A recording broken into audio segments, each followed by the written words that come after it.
भगवान कृष्ण के प्रथम पुत्र हैं प्रद्युम्न। ये रुक्मणी अम्बा से प्रकट हुए हैं। एक शंबरासुर नाम का राक्षस था। उसे ये अभिशाप था कि भगवान कृष्ण के प्रथम पुत्र से तुम्हारी मृत्यु होगी। एक बात ध्यान रखना, भागवत में लिखा है कि व्यक्ति जब पैदा होता है उसकी मृत्यु साथ ही पैदा हो जाती है।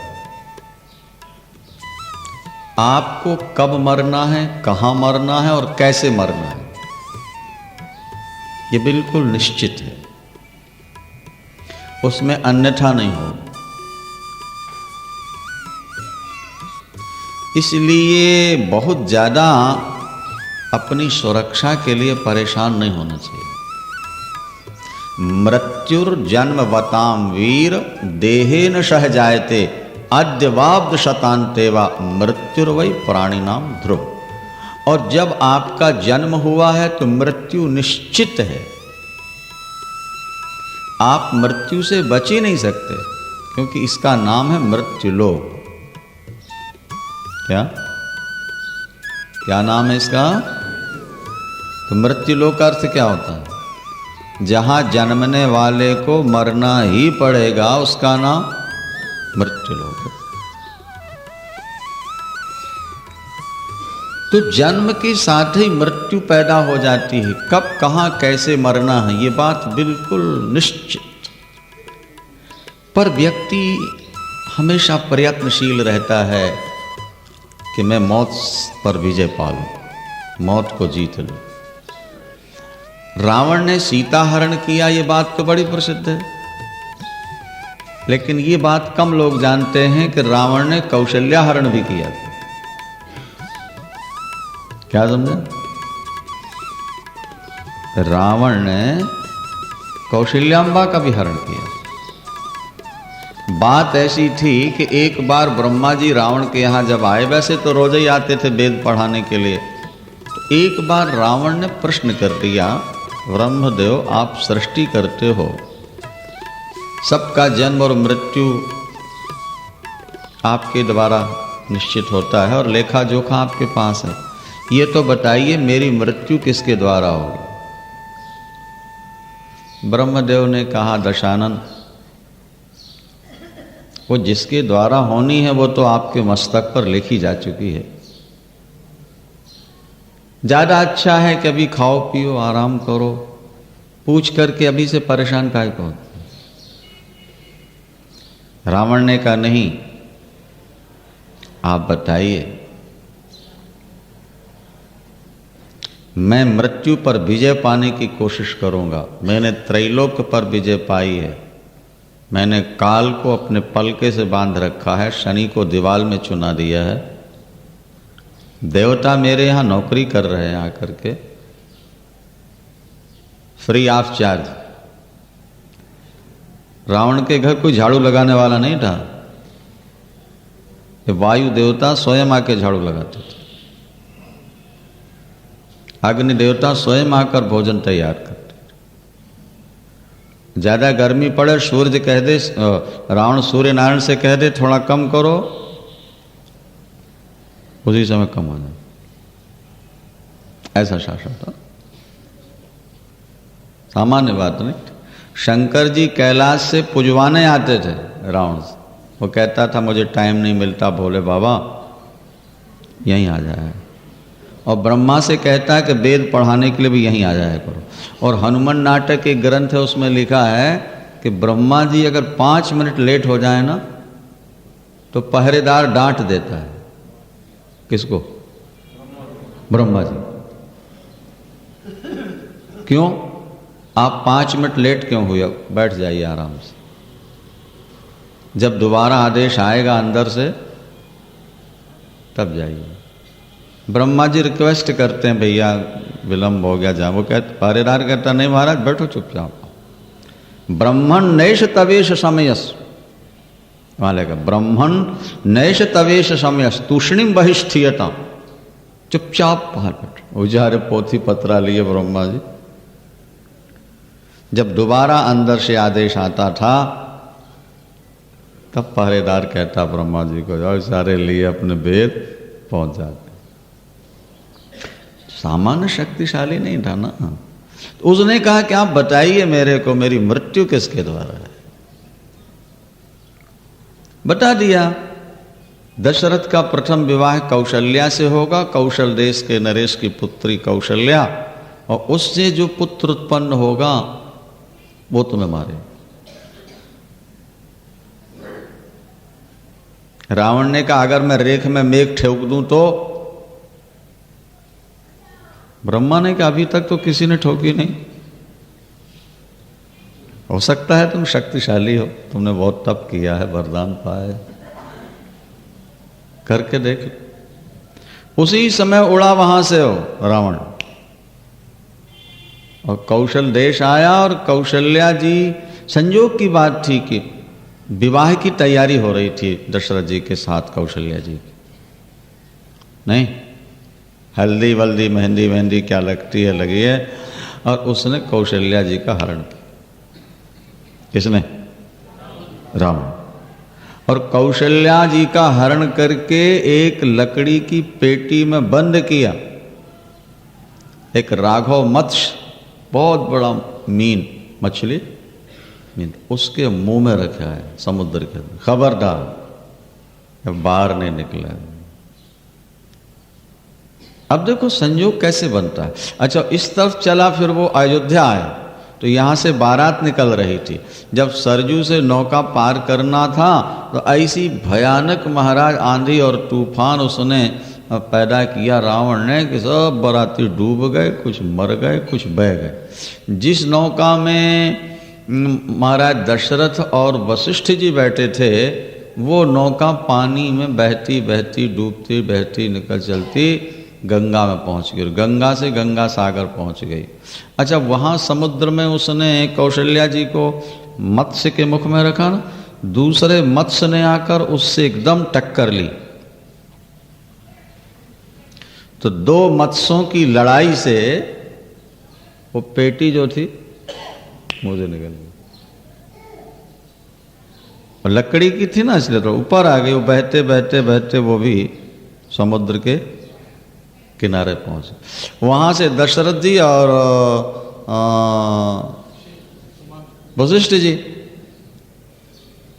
वशिष्ठ जी ने कहा राजन देखो वो पेटी कैसे, क्या है?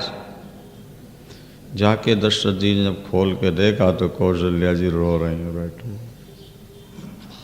अबला नारी बेचारी रो रही कौशल्या जी। दशरथ जी दौड़ के आए और उन्होंने कहा गुरुदेव उसमें एक दिव्य कन्या बैठी हुई है, रो रही। वशिष्ठ जी गए, बेटी तुम कौन हो, कैसे आई यहाँ? सारी राम कहानी सुना दी। किसने? कौशल्या जी ने। मैं किसकी बेटी, किसके साथ मेरा विवाह निश्चित था, और रावण ने मेरा हरण किया, और कैसे कैसे यहाँ पहुंची, समझ लो। तो वशिष्ठ जी मुस्कुराए। वशिष्ठ जी ने कहा दशरथ जी के साथ तुम्हारी शादी निश्चित हुई है ना? बोले हाँ। तो बोले ठीक है, दशरथ को मैं साथ ले आया हूं, और पुरोहित हूं ही मैं, क्या रघुवंशियों का, यहीं शादी कर देते हैं, कोई बात नहीं, मुहूर्त नहीं टलेगा। बोलो सियावर रामचंद्र। और महाराज फिर कहीं कथा आती है कि वो पेटी में दोनों को बंद कर दिया वशिष्ठ जी ने। यहां रावण ने जाके ब्रह्मा से कहा कि देखिए भगवान, मैंने आपकी रेख में मेघ ठोक दिया। क्या किया? कौशल्या का हरण करके मत्स्य के मुंह में दिया और मर गई।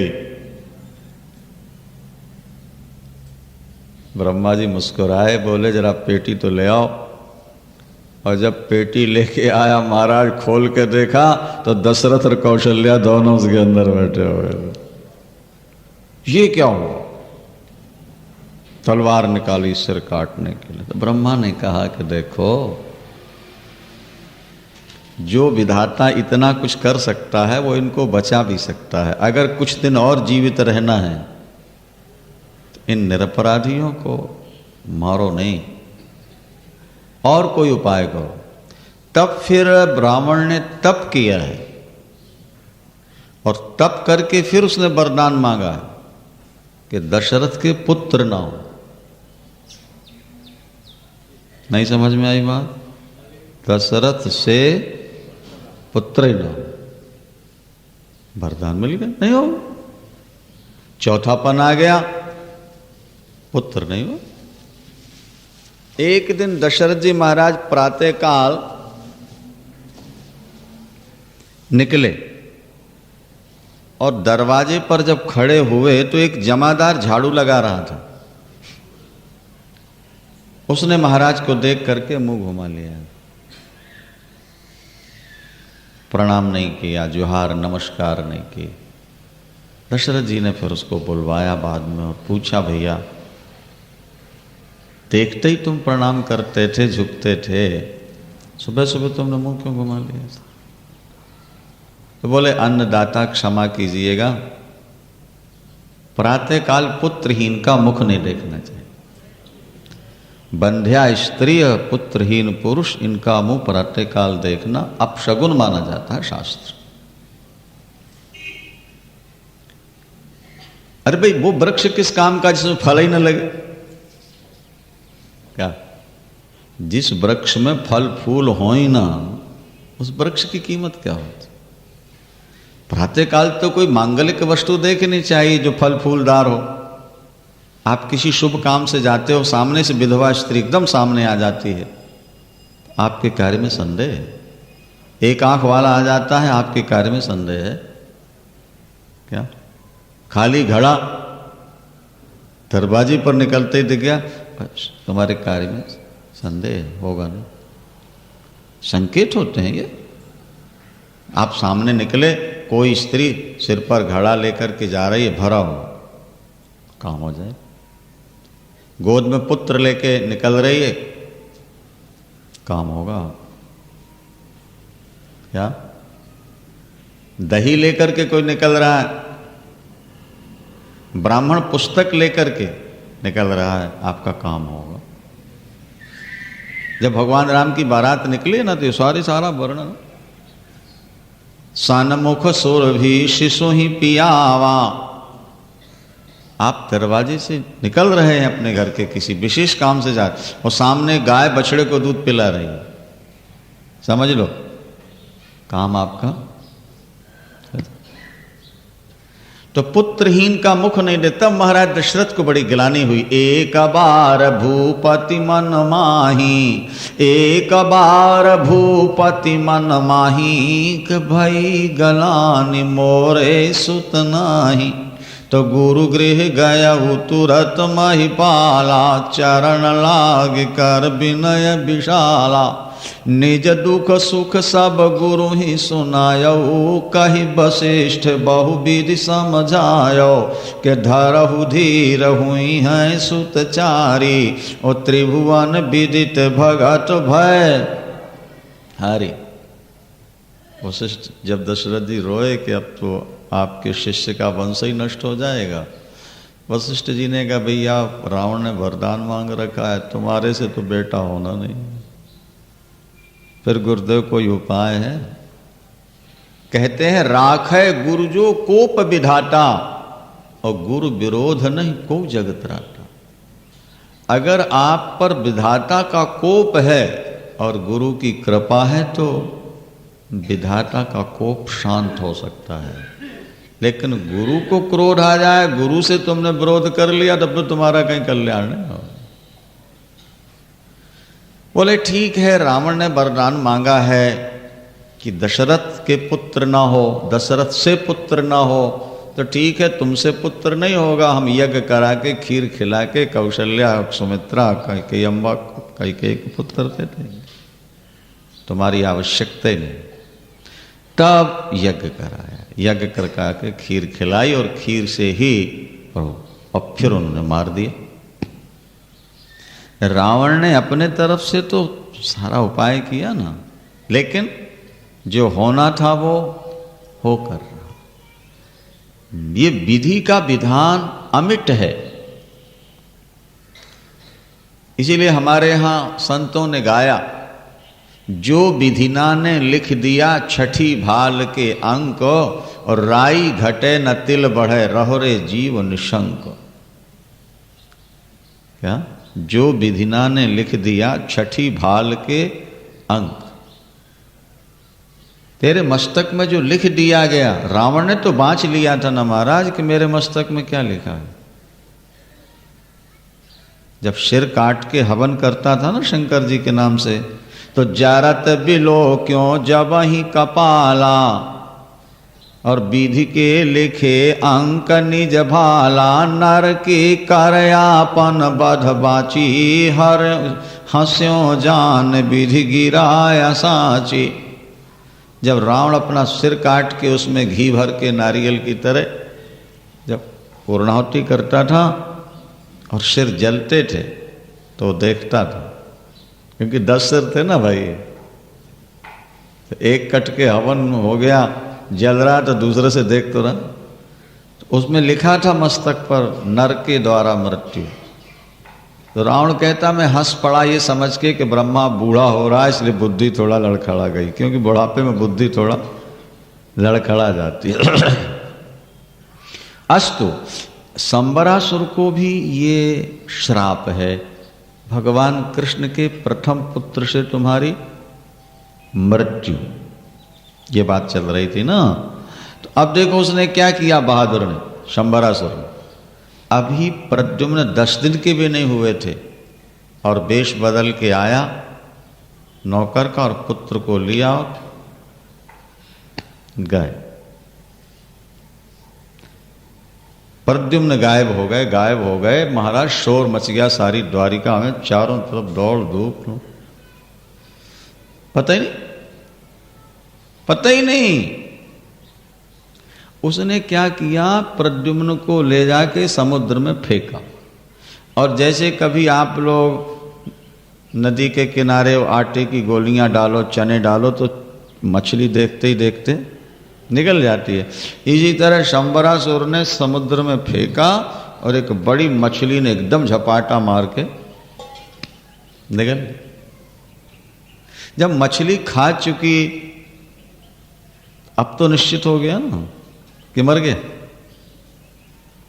लेकिन देखो विधि का विधान कैसा, प्रद्युम्न वहां भी मर नहीं पाए। अच्छा, उसी दिन एक मछुआरे ने मछली पकड़ने गया था, वो मछली भी फंस गई थी, बड़ी सुंदर। महाराज के यहाँ भेज दूं, आज इसी की सब्जी बनेगी। महाराज बड़े खुश होंगे। महाराज के सामने मछली पहुंची, बड़ी सुंदर मछली, अच्छा आज इसी की सब्जी बनना चाहिए। जब रसोइये ने उसको फाड़ा तो बोलो वृंदावन, प्रद्युम्न निकला। अच्छा, प्रद्युम्न निकले, ध्यान से सुनो बात।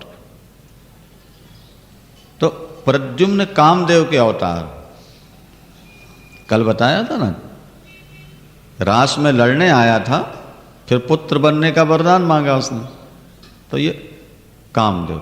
जलाया था शंकर ने इसको, और जब रति बहुत रोई थी तो भगवान ने आशीर्वाद दिया था कि जब जादूवंश कृष्ण अवतारा, जब जादूवंश कृष्ण अवतारा, कि हुई है हरण महामाही भारा, तो कृष्ण तनय हुई है पति तोरा, बचन अन्यथा होय न मोरा।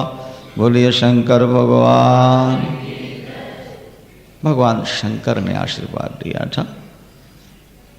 कृष्ण के यहाँ पुत्र रूप में प्रद्युम्न प्रकट होंगे, तुम्हें मिलेंगे। अब रति को नारद जी ने बताया कि वहां प्रकट तो होंगे, लेकिन शंबरासुर के घर मिलेंगे तुमको। तुम उनकी रसोई घर में सेवा करने के लिए पहले से नियुक्त हो जाओ। ये देखो कैसा ऑटोमेटिक प्लांट है परमात्मा का, अपने आप सब होता है। सिस्टोमेटिक ढंग से दुनिया जो चल रही है ना बाबू, हम तो ये कहते हैं कि जो ईश्वर की सत्ता को नहीं मानते, क्या उनकी बुद्धि परमात्मा ने हर ली, विधाता ने उनको ठग लिया। ब्रह्मा ने इंद्रियों को बहिर्मुखी बनाकर जीवों को ठग लिया। समझो बात को। क्यों? बोले ये इंद्रियां बाहर का तो देखती, सुनती, सूंघती, समझती हैं, लेकिन अंदर कुछ नहीं समझ पाती, जबकि अंदर बहुत माल भरा पड़ा है अंदर। और इसीलिए शास्त्र बार बार कहते हैं कि एक बार इंद्रियों के विषयों से पीछे हटो और फिर देखो क्या नजारा है। भाई दृष्टांत तो हमने दे दिया कि जब तुम जागृत से हटोगे तभी तो स्वप्न के दृश्य देखोगे, कि जागते हुए स्वप्न के दृश्य देख सकोगे तुम? बोलो। और जब स्वप्न से हटोगे तभी तो सुषुप्ति का आनंद लोगे। जागृत और स्वप्न से हटे बिना सुषुप्ति का विशेष आनंद कैसे मिलेगा? गाढ़ निद्रा का। इसी तरह जगत से मन को हटाए बिना, इंद्रियों को हटाए बिना परमात्मा का आनंद आपको नहीं मिले। आपके यहां तो हिंदुस्तान पाकिस्तान दोनों लगते हैं। लुधियाना में लगते हैं कि नहीं? अमृतसर में तो लगते हैं। हर एक जगह दो एंटीना। तो हमने लोगों से पूछा ये क्या भैया? बोले महाराज हिंदुस्तान पाकिस्तान, हिंदुस्तान। भाई एक बटन यूं करो तो हिंदुस्तान और यूं कर दो तो नहीं, बस बटन ही घुमानी है खाली, हिंदुस्तान पाकिस्तान। भाई यही तो स्थिति है। जब हमारी इंद्रियों का मुंह बाहर है तो संसार दिखता है, और जब इसका मुंह अंदर हो जाए तो भगवान दिखने लगता है। बोलो वृंदावन। क्या? टीवी एक और दृश्य दिखते हैं दो देशों के। क्या भाई? हाँ, दृश्य दो देशों के दिखते हैं आपको, हिंदुस्तान और चमत्कार क्या है? केवल एक बटन का है, दाएं बाएं कर दो। क्या बढ़िया दृष्टांत। बस आपकी जो इंद्रियां है ना, नहीं, इसकी बटन है मन, सेंटर जो है ना मन। अगर ये संसार बाहर की तरफ घुमा दिया तो दुनिया दिखती रहेगी, और अंदर की तरफ मोड़ दिया तो भगवान देखने लगेगा। और ये दृष्टांत भी बहुत बढ़िया है, ध्यान से सुनना है। मछली 24 घंटे पानी के अंदर रहती है। मछली प्यासी मर जाएगी, एक बूंद पानी पेट में नहीं जाएगा तब तक जब तक पानी पीते समय मछली पलट न जाए। देखो कैसा यंत्र ठाकुर ने लगाया। मछली पानी के अंदर है मछली, और पानी पीना चाहे तो पानी अंदर नहीं जाता, जा ही नहीं सकता। सारा दिन मुंह में भरती रहे, पर जब गुटकने लगेगी तो गले के पास से निकल जाएगी। जब मछली को पानी पीना होता है सज्जनों, तो वो पलटती, चित्त हो जाती, और वो पलटी, मुंह खोला और पानी सीधा अंदर। अब फिर सीधे पानी में रहते हुए भी संतों ने गाया ना, मोहि सुन सुन आवे हांसी, मोहि सुन सुन आवे। क्यों? बोले पानी में मीन प्यासी। ये संतों के वचन है। मोहि सुन सुन आवे हांसी, क्योंकि पानी में मीन प्यासी। अगर किसी मछली को पलटना ना है तो प्यासी मर जाएगी तड़प। जैसे मछली पानी के अंदर रहती है, इसी तरह हम और आप भी परमात्मा के अंदर रह रहे हैं, क्योंकि परमात्मा तो सब जगह समान रूप से समाया हुआ है ना। प्रभु व्यापक सर्वत्र समाना। तो जब वो सर्वत्र समान है तो हमारे नीचे ऊपर दाएं बाएं सब तरफ भगवान हो गया कि नहीं हुआ? लेकिन हमको उसका अनुभव नहीं हो रहा। क्यों नहीं हो रहा? अभी तक हमने पलटना नहीं सीखा। जिस दिन हम अपने को पलट लेंगे और उसी दिन हमें परमात्मा की अनुभूति। पलटने का मतलब यह है कि विषयों से मन को हटाना है, ये पलट है। जब आपका मन विषयों को छोड़ देगा तो अंदर का नजारा नजर आने लगेगा। अंदर आपकी कार में 2 शीशे हैं सामने, एक तो बड़ा शीशा है जो सड़क को दिखाता है, आने जाने वाले ट्रैफिक को दिखाता है, उससे बचते हैं, वो भी तो शीशा ही है ना, कांच। और दूसरा शीशा छोटा सा लगा है अंदर, लगा रहता है ना, जो पीछे वालों को दिखाता है। बोलो वृंदावन। बस में ड्राइवर के पास शीशा लगा है सामने, पूरी बस के यात्री उसमें दिखते रहते। जिसमें अंदर के दिखते हैं उसमें बाहर कुछ नहीं दिख रहा, और जिसमें बाहर के दिखते हैं उसमें देखो कितनी बढ़िया बात है। जिस कांच में बाहर दिखता है उसमें अंदर नहीं, और जिसमें अंदर दिखे सवारियां बाहर।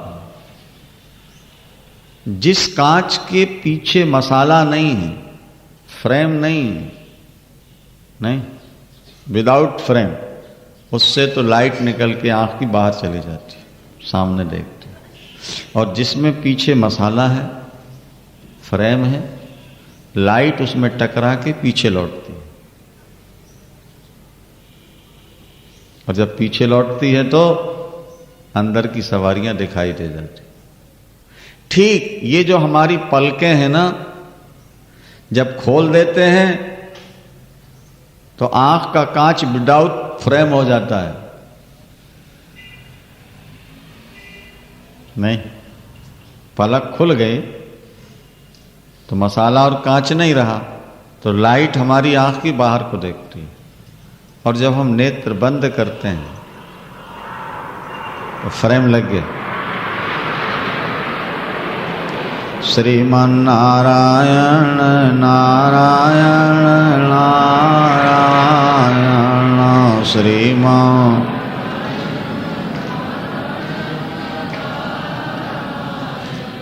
भजमन नारायण नारायण नारायण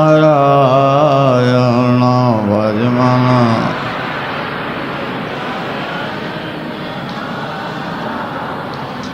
लक्ष्मी नारायण नारायण नारायण लक्ष्मी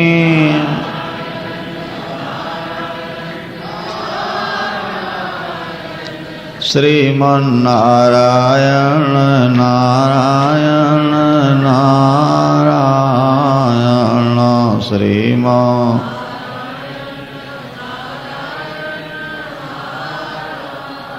बांके बिहारी। आंख की पलक जब बंद होती है तो आंख से निकलने वाली लाइट बाहर न जाके पीछे की ओर मुड़ जाती है, लेकिन वो जल्दी नहीं होगा, धीरे धीरे होता। जब आप आंखों की पलकें बंद रखने का अभ्यास करोगे, भगवान शंकर की भी नेत्र हमेशा देखो आप अर्धोन्मीलित होते हैं, बंद से रहते। गुरु नानक देव जी की दृष्टि भी देखो बंद से रहती। धीरे धीरे धीरे ये कांच थोड़ा मुड़ने लगता है ऊपर की ओर, और जब थोड़ा सा मुड़ता है तो ये जो भ्रगुटी है यहां लाइट पहुंच करके पीछे की ओर चली जाती है। जैसे आपकी जीभ है ना, ये इसके नीचे एक तंतु है जो इसको कसे हुए, ज्यादा बाहर नहीं निकलते। योगी लोग योगाभ्यास करके उस तंतु को काट देते हैं और कपड़े को जीभ में लपेट कर खींचते रहते हैं, और खींचते खींचते जब जीभ नाक के अग्रभाग को छू ले, यहां इतनी लंबी हो जाए, तो फिर उस जीभ को पीछे मोड़ते हैं। एक खेचरी मुद्रा हमारे योग शास्त्र में, खेचरी, तो उस जीव को पीछे मोड़ करके ये जो नाक के छिद्र गले में जहां जा करके खुलते हैं, उस छिद्र में अंदर डाल देते हैं। और जब जीभ उसके अंदर जाती है तो ऐसा मीठा मीठा रस जिह्वा को मिलता है, ऐसी गुदगुदी पैदा होती है कि फिर व्यक्ति को संसार के विषयों की जरूरत ही नहीं रह जाती, सारे विषय खत्म। जो आनंद संसार के विषयों में तुम्हें मिल रहा है उससे कई गुना ज्यादा आनंद उसमें प्राप्त होने। इसी तरह दृष्टि को जब आंख बंद करके ऊपर चढ़ाने की कोशिश करोगे तो थोड़े समय के बाद ये नेत्र जब ऊपर की ओर चढ़ेंगे, जल्दी नहीं होता है, एक दिन में नहीं होता है, एक हफ्ते में नहीं होता है, इसके लिए अभ्यास की जरूरत पड़ती है। तो फिर ये जो लाइट बाहर निकलती है वो बाहर न जाके सीधे भ्रगुटी मध्य में जाके टकराती है और वहां से अंदर प्रवेश कर जाती है। तो फिर अंदर क्या है ये सब समझ में आने लगता है। कबीरदास जी ने भी कहा, वो क्या कहते हैं, वो कहते हैं तेरा साईं तेरे अंदर, तेरा साईं तेरे अंदर, बाहर नैना क्यों खोले, मन मस्त भया फिर क्यों डोले। हीरा पायो गांठ लगायो, बार बार बाको क्यों खोले, मन मस्त भया फिर क्यों डोले। ये जुक्तियां हैं। ताला खोलने के लिए अगर चाबी आपके पास है तो जरा सी घुमा दो, खुल गई। और चाबी गुम गई तो हथौड़ों से तोड़ते रहो, आरी से काटते रहो, बड़ी कठिनाई हो। चाबी है तो जरा में खुल जाए और नहीं है मुश्किल हो। युक्तियां और वो संतों के पास होती हैं, वो गुरुओं के पास होती हैं और वो सेवा करते करते परंपराओं से प्राप्त होती हैं। और जब व्यक्ति उनमें डूबता है तो सब कुछ संसार को भूल जाता है, उसका दिमाग बिल्कुल शांत। तो जब तक विषयों से हम नहीं मुड़ते हैं तब तक हम अशांत और दुखी रहते। परमात्मा का बनाया हुआ ये संसार सिस्टोमेटिक ढंग से चल रहा है, ऑटोमेटिक प्लांट है ये तो परमात्मा का। आप जैसा करोगे वैसा भरोगे। 4 वेद 6 शास्त्र में बात मिली है दो, और दुख दिए दुख होते हैं, सुख दिए सुख। परमात्मा को कुछ नहीं करना पड़ता। जैसे आपने भोजन कर लिया ना भैया, ध्यान से सुनो बात को, आपने रोटी दाल चावल हलवा पूड़ी कुछ भी खा लिया, ठीक है, आपने भोजन तो कर लिया, लेकिन अब उस भोजन का परिपाक वो पक कहाँ रहा है, अंदर कौन पका रहा है, और उसमें से रस कैसे निकल रहा है, फिर वो रस आगे चल करके रक्त कैसे बन रहा है, वो फेफड़ों में कैसे जा रहा है, फिर वहाँ से फिल्टर होकर सारे शरीर में कैसे जा रहा है, उसी रक्त से माता का दूध कैसे बन रहा है, मल कहाँ संचित हो रहा है, मूत्र कहाँ संचित हो रहा है। अपन तो सोचते ही नहीं इसके बारे में, लेकिन वो सब अपने आप हो रहा है कि नहीं हो रहा, बोलो। अपना तो काम केवल था खा लिया पानी पी लिया, बाकी उसकी क्या क्रिया होनी चाहिए, रस रक्त कैसे बने, मल कैसे बाहर जाए, रक्त कैसे शरीर, वो ऑटोमेटिक होता चला गया। इसी तरह परमात्मा ने दुनिया को बना दिया है कि महाराज इसमें तुम जैसा करते जाओगे घूम घुमा के तुमको वैसे ही मिलता चला जाएगा। क्या तुम समझ लो? हमारे यहां लिखा है पाप नहीं करो, तस्मात् पापम न कुर्वीत। अच्छा जी, हम छुप के पाप कर लें, कोई देखे नहीं तो क्या हानि, पाप लगेगा। पाप पुण्य किसी को दिखाई तो देता ही नहीं। तो देखो धर्मशास्त्र क्या कहते हैं। धर्मशास्त्र कहते हैं कि ठीक है, पाप पुण्य तुमको दिखता नहीं और तुमने दूसरों की आंखें बचा के पाप कर लिए, तो तुम सोचते हो कि हाँ बच गए। नहीं, यमराज के डंडे पड़ेंगे वो तो ठीक है, पड़ेंगे, बाकी यही बहुत बड़ी हानि है। क्या? ये धर्मशास्त्र का वचन है, तस्मात् पापम न कुर्वीतो पुरुषः संशितव्रतः पापम प्रज्ञाम नाशयति क्रियमाणम पुनः पुनः। जब तुम बार बार पाप करोगे तो उस पाप का सीधा अफेक्ट बुद्धि पर हो, तुम्हारी बुद्धि कमजोर हो जाएगी। बुद्धि का कमजोर हो जाना, इसका सही निर्णय न दे पाना, बात को भूल जाना, कुछ याद न, ये सब पाप की ही राम कहानी है, ये समझ लो। इन अहिल्या ने इंद्र का साथ किया, पर पति से प्यार किया और पति ने श्राप दिया पत्थर हो जा, और वो पत्थर हो गई। ये तो एक ऐतिहासिक घटना है, इतिहास में घटी, लेकिन उसका संकेत है हमारी बुद्धि है अहिल्या। नहीं समझे आप? हमारी बुद्धि है अहिल्या, हमारी आत्मा, साधक की आत्मा है गौतम, और इंद्र है वासना, सेक्स। इंद्र को काम का रूप मानते हैं, भोगों का रूप, क्योंकि वो देवताओं का राजा है, हर समय विषय भोगों में फंसा रहता है। तो अमृत पी और शरीर तो वहां कमजोर होता नहीं, बूढ़ा होता नहीं, हर समय भोगों में फंसे रहते हैं स्वर्ग में। तो इंद्र माने काम, जरा बात को ध्यान से सुनो। इंद्र माने काम, अहिल्या माने बुद्धि, और गौतम माने आत्मा, साधक की आत्मा। जब अहिल्या ने इंद्र का साथ किया, माने हमारी बुद्धि ने जब काम का साथ किया, भोगों का साथ किया, तो अंतरात्मा ने उसको श्राप दे दिया कि ये बुद्धि मिली थी भगवान के लिए और लग गई ये भोगों।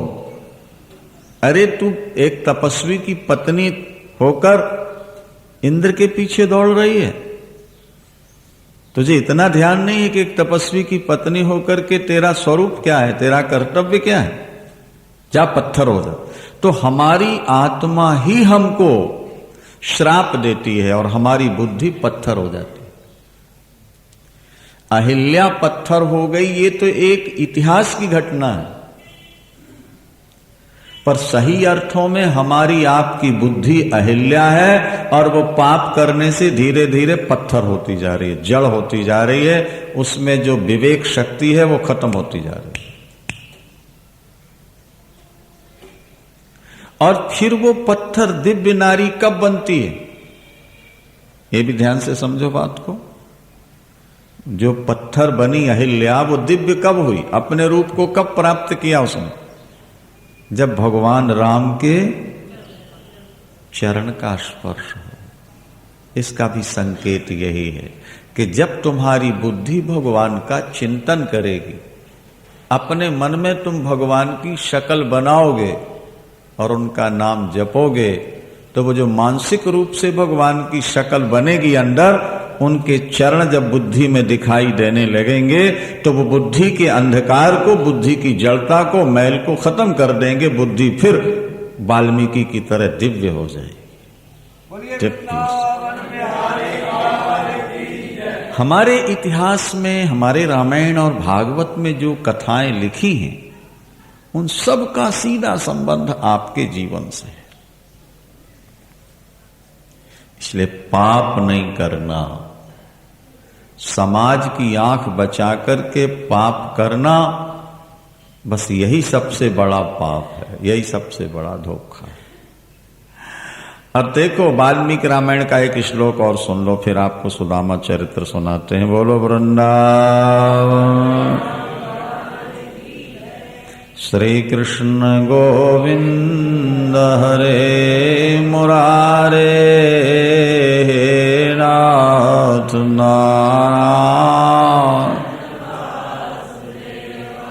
श्री कृष्ण गोविंद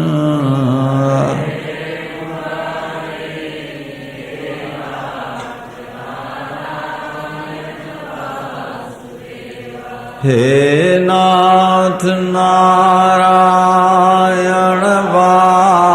वासुदेवा हे नाथ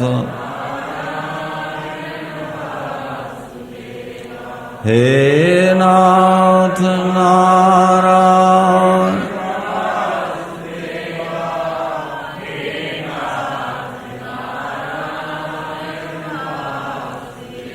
श्री कृष्ण गोविंद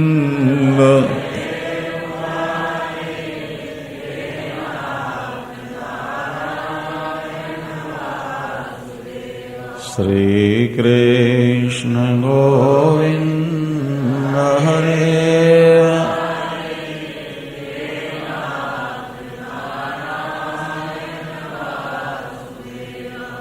जब हम भगवान का भजन नहीं करते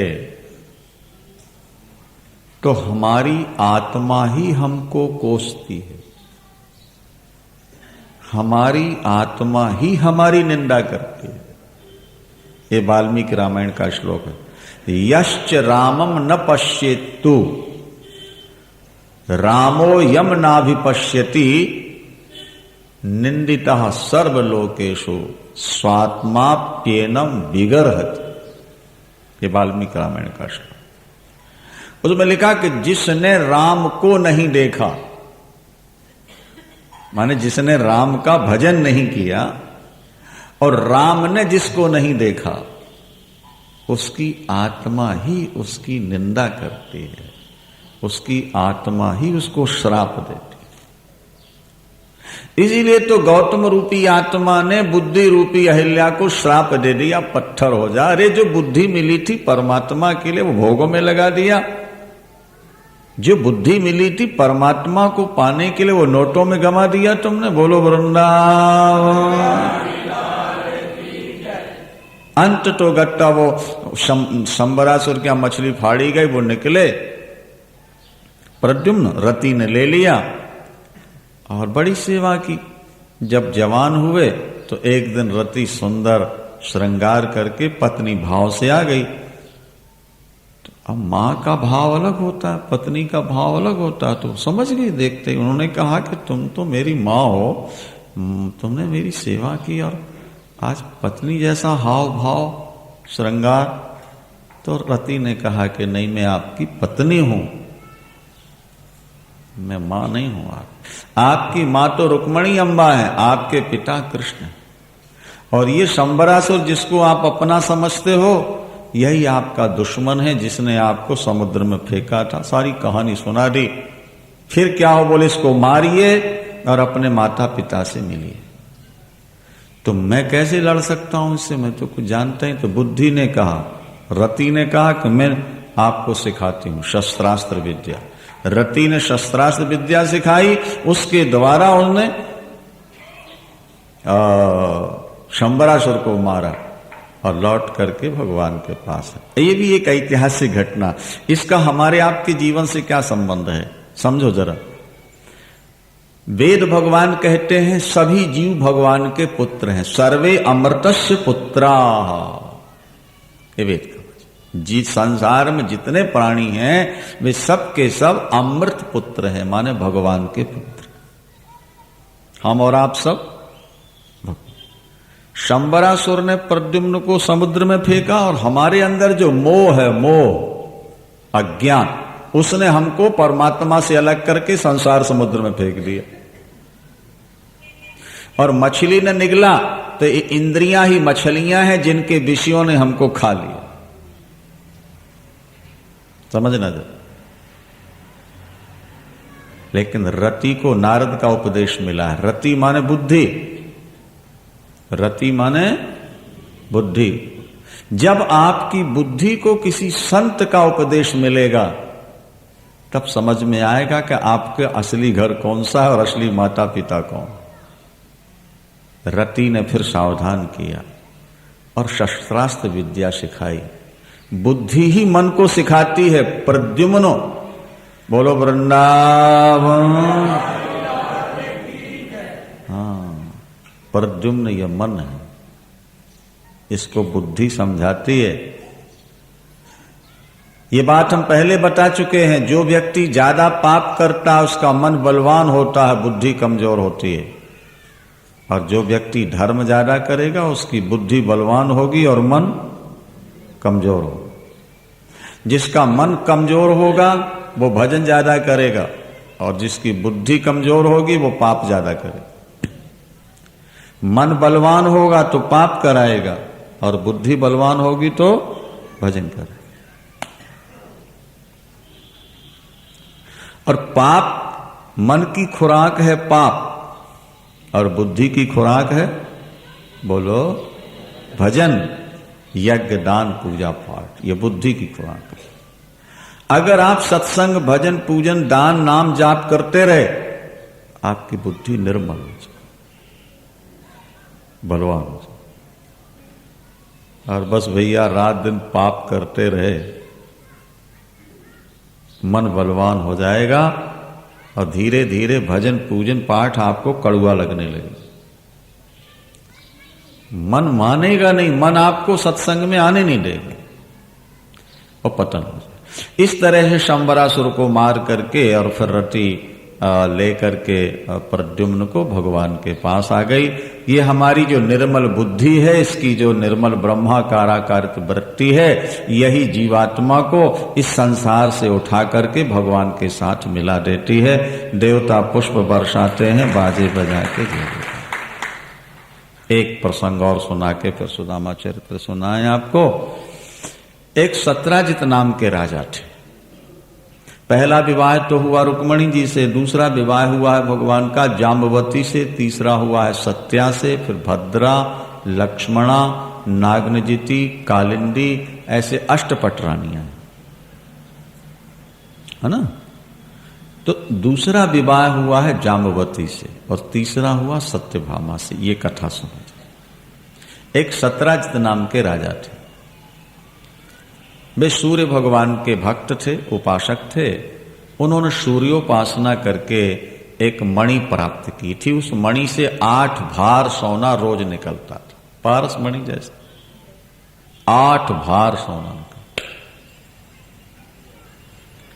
कुछ दिनों में सत्राजित ने सोने से अपना घर भर लिया, समझ, सोने ही सोना घर। क्या महल सोने का बन गया, पलंग सोने के बन गए, दरवाजे, चौखट सब सोना सोना सोना, बर्तन वर्तन वर्तन। सोने से बड़ा प्यार होता लोगों का भैया, नहीं? इसका नाम है सोना। हाँ, बोलो वृंदावन। सो जागते रहना। ज्यादा धनवानों को जल्दी नींद नहीं आती भैया, ये ध्यान। एक अरबपति व्यक्ति ने हमको बताया कि महाराज, जब हमारी फैक्ट्री में घाटा लगने लगा, काम कम हुआ, तो हम कंपोज की 5 गोलियां रोज खाते थे, तब नींद आती। क्या समझे आप? कंपोज की 5 गोली रोज, तब मुश्किल से नींद आती। और अरबपति फल, अरब। बड़े बड़े जे दिखे लोग, बड़े बड़े जे दिखे लोग, तिनका व्यापे चिंता रोग।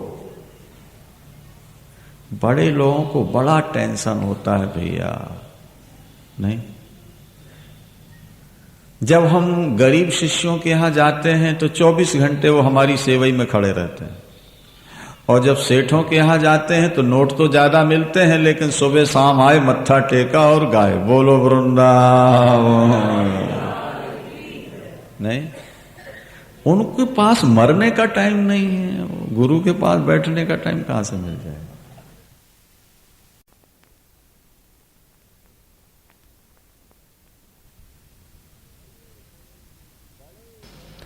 बड़े बड़े जे दिखें लोग, तिनका व्याप चिंता।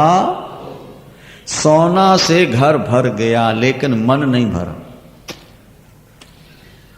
तुलसीदास जी लिखते हैं, ध्यान से सुनो मेरे बाबू, एक व्यक्ति गरीब जिसके पास घास छोलने की खुरपी थी, जैसे दातरी होती है ना तुम्हारे पंजाबियों में, वो घास काटने वाली, इसी तरह एक घास छील करके कपड़े में बांध कर घोड़ों के लिए लाई जाती है ना, उसको खुरपी बोलते हैं हिंदी में। हाँ ठीक है। तो एक खुरपी उसके पास है और घास की झोपड़ी है। ध्यान से सुनना है। उसकी जायदाद कितनी है? जायदाद के नाम से एक खुरपी और वो घास बांधने की एक जाली रस्सियों की और घास की झोपड़ी। शरीर बिल्कुल सूखा हुआ है, बिल्कुल सूखा। एक टाइम मुश्किल से रोटी मिलती है। तुलसीदास जी लिखते हैं कि जब वो सुबह उठता था तो कहता था, हे भगवान, ज्यादा कुछ नहीं, बस 2 टाइम के लिए पेट को रोटी और तन ढांकने के लिए कपड़ा दे दे, और कुछ नहीं। ठाकुर ने कृपा की। एक दिन घास छोल रहा था, उसी मिट्टी से खट कुछ हुआ, देखा मिट्टी हटा के सोने का हड़ा भरा हुआ निकल रहा। असरफियां ठे। तुलसीदास जी लिखते हैं कि उसने वो असरफियां ढोना शुरू की और लाला के अपनी झोपड़ी में भरने लगा। पूरी उसने झोपड़ी अपनी सोने से भर ली। न सोने की जगह रह गई, न खाने की जगह रह गई, झोपड़ी से। तुलसीदास लिखते हैं कि उसका घर तो सोने से भर गया, लेकिन मन का कोना अभी भी खाली पड़ा है, वो पूरा नहीं भर पाया। और पहले तो एक टाइम खा के चैन से सोता था, अब तो इतना सोना भर गया कि सोने की जगह ही नहीं रह गई। बोलो वृंदावन। अरे कृष्ण गात ललात जो रोटिन को, ये तुलसीदास जी के शब्द। कृष्ण गात ललात जो रोटिन को, घर बार धर खुरपा खरिया, तिन सोने के मेरू से ढेर लहे, घर तो भरो मन पैना भरिया, तुलसी दुख दूनो दशा दूं देख। तुलसीदास जी ने कहा कि वो व्यक्ति धन के बिना जितना शांत था, नहीं, जितना भजन कर लेता था, अब धन पाकर के वो शांति नहीं रह गई। इसलिए तुलसीदास जी कहते हैं, तुलसी दुख दूनो। गरीबी का जितना दुख था, धन पाके उससे दूना हो गया उसका दुख। इसलिए हमने तो इस धन से अपना मुंह मोड़ लिया, राम के चरणों में लग गए, हमको शांति मिल गई। सियावर रामचंद्र। धनवान ज्यों बड़ा होता है, हमारे कहावत है कि मुर्गी ज्यों मोटी होती है ना, उसकी पूंछ छोटी होती जाती है। बोलो कृष्ण कन्हैया। दुबली मुर्गी की दुम लंबी और मोटी मुर्गी की,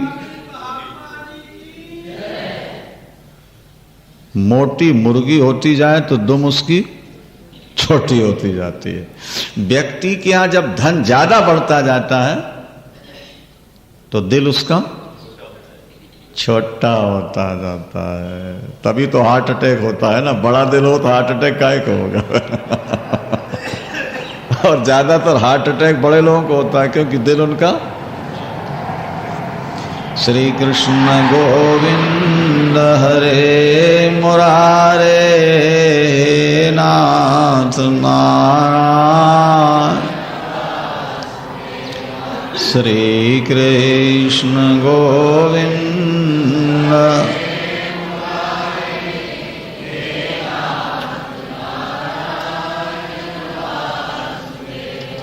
एक यहां गरीब बैठा, बेचारे को अधरंग हुआ है, लकवा है उसको, वो बैठा गरीब। और दिन में भीख मांगेगा और यहां आके रोज 2 रुपया चढ़ा जाता है सुबह शाम। और करोड़पति आते हैं और 1 रुपया 2 रुपया चुपके से मुट्ठी में लेके, बोलो वृंदावन। एक गरीब व्यक्ति के दिल में जितनी जगह है दान करने की, बड़े के दिल में भी उतनी जगह नहीं रह जाती। वो गरीब व्यक्ति जिसको लकवा मार गया है, आधा अंग जिसका बेकार है, काम करके मुश्किल से थोड़ा सा या भीख मांग के कुछ इकट्ठा करे और वो देने की विचार रखता है, बड़ा नहीं। ज्यों धन बढ़ता है त्यों लोभ बढ़ता है, जिम प्रति लाभ लोभ अधिक है। मेरे कहने का मतलब 17 जितने अपना सारा महल सोने से भर लिए, भगवान कृष्ण बिना बुलाए उसके घर पहुंच गए, बिना बुलाए, और कहा 17 जी हम आपसे कुछ मांगने आए हैं। धनवान के घर जाओ ना तो बेचारा पीला पड़ जाता, वो सोचता है आए हैं कुछ मांगेंगे जरूर, बोलो वृंदावन। बड़ी समस्या महाराज, बड़ी समस्या। तो भगवान आए हैं तो कृष्ण आए, कुछ मांगेंगे जरूर। भगवान कृष्ण ने कहा मांगने आए हैं। हाँ हाँ, आप तो द्वारिका के मालिक हैं, हमारे भी मालिक हैं, ये सोना पड़ा है जितना चाहिए आपको। भगवान ने कहा सोना मांगने नहीं आए हम लोग, जिससे सोना बनता है वो मांगने आए। सतराजित सिर खुजाते हुए नीचे सिर करके बोलता है, बोलो वृंदावन। तो कहता है ठाकुर ये मणि मुझको बड़ी कठिनाई से मिली है, मैं अपना सब कुछ दे सकता हूं लेकिन मणि देने में मुझे कष्ट होता है। आपको सोना जितना चाहिए ले जाइए लेकिन मणि न मांगिए। भगवान ने कहा देखो सतराजित जी, ना तो हमें जरूरत है मणि की, ना जरूरत है सोने की। हम अगर तुम्हारे घर मांगने आए हैं तो हम अपनी भलाई के लिए नहीं बल्कि तुम्हारी भलाई के। प्रहलाद जी एक बहुत बढ़िया बात कहते हैं, क्या? यद यद जनो भगवते विदधीतमानम तच्चात्मने प्रतिमुखश्च यथा मुखश्री। आप लोग पढ़े लिखे हो, जरा बात पर ध्यान देना। प्रहलाद जी कहते हैं कि प्रभु आपके पास कोई कमी नहीं है,